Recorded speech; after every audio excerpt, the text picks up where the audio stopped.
بسم اللہ الرحمن الرحیم۔ السلام علیکم ناظرین۔ ایک مرتبہ مشرکین نے حضور صلی اللہ علیہ وآلہ وسلم سے 3 سوالات کیے اور کہا کہ اگر آپ واقعی اللہ کے سچے رسول ہیں تو ہمارے ان 3 سوالات کے جواب دیں۔ ان 3 سوالات میں سے ایک سوال یہ پوچھا کہ ذوالقرنین کون تھے، تو اس پر اللہ تعالیٰ نے وحی کے ذریعے سے آپ صلی اللہ علیہ وآلہ وسلم کو ذوالقرنین کے بارے میں بتایا۔ ذوالقرنین کا مطلب ہے 2 قرن والا، اور عربی میں قرن سینگ کو کہتے ہیں۔ مورخین کے مطابق قدیم وقتوں میں ذوالقرنین ایران کا بادشاہ تھا، اور ایران اس وقت 2 ملکوں میں منقسم تھا۔ ذوالقرنین نے ایران کی ان دونوں علاقوں کو ملا کر اپنی ایک حکومت بنائی، اور چونکہ انہوں نے ان 2 ملکوں کو جوڑ کر ایک ملک بنایا، اپنے تاج کے اندر 2 سینگ لگاتے تھے، اس وجہ سے ان کا لقب ذوالقرنین پڑ گیا۔ تاریخ میں ان کا نام سائرس یا سکندر مشہور ہے۔ اسی طرح بعض مورخین کے مطابق ذوالقرنین ایک نیک بادشاہ تھے جنہوں نے پوری دنیا کو فتح کیا۔ ان کی سلطنت 2 بڑے حصوں پر مشتمل تھی، ایک مشرقی سلطنت اور ایک مغربی سلطنت، اور وہ اپنی اس سلطنت کی علامت کے طور پر 2 سینگوں والا تاج پہنتے تھے۔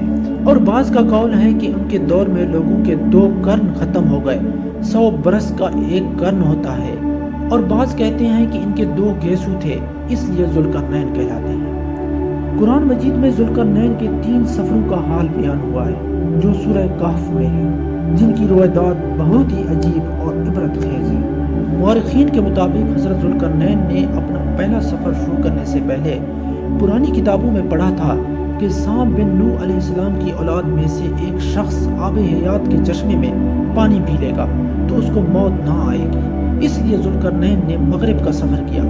آپ کے ساتھ حضرت خضر علیہ السلام بھی تھے، وہ تو آب حیات کے چشمے پر پہنچ گئے اور اس کا پانی بھی پی لیا، مگر حضرت ذوالقرنین کے مقدر میں نہیں تھا، وہ محروم رہ گئے۔ اس سفر میں آپ جانب مغرب روانہ ہوئے تو جہاں تک آبادی کا نام و نشان ہے وہ سب منزلیں طے کر کے آپ ایک ایسے مقام پر پہنچے کہ انہیں سورج غروب کے وقت ایسا نظر آیا کہ وہ ایک سیاہ چشمے میں ڈوب رہا ہے، جیسا کہ سمندری سفر کرنے والوں کو آفتاب سمندر کے کالے پانی میں ڈوبتا نظر آتا ہے۔ وہاں ان کو ایسی قوم ملی جو جانوروں کی کھال پہنے ہوئے تھے، اس کے سوا کوئی دوسرا لباس ان کے بدن پر نہیں تھا، اور دریائی مردہ جانوروں کے سوا ان کی غذا کا کوئی دوسرا سامان نہیں تھا۔ یہ قوم ناسک کہلاتی تھی۔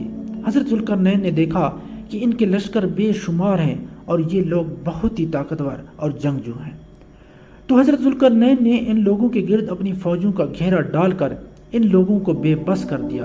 چنانچہ کچھ لوگ تو ایمان لے آئے اور کچھ آپ کی فوجوں کے ہاتھ سے مقتول ہو گئے۔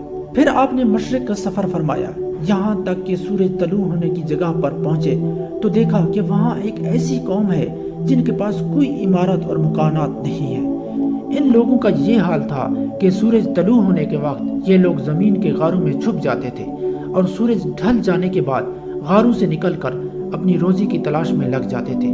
یہ لوگ منسک کہلاتے تھے۔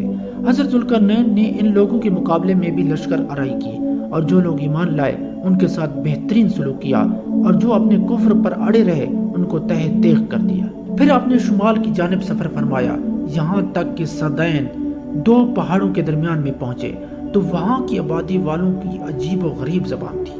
ان لوگوں کے ساتھ اشاروں سے بامشکل بات چیت کی جا سکتی تھی۔ ان لوگوں نے حضرت ذوالقرنین سے یاجوج ماجوج کے مظالم کی شکایت کی اور آپ کی مدد کے طالب ہوئے۔ مزید ایسی ویڈیوز دیکھنے کے لیے ہمارے چینل کو سبسکرائب کریں۔ شکریہ۔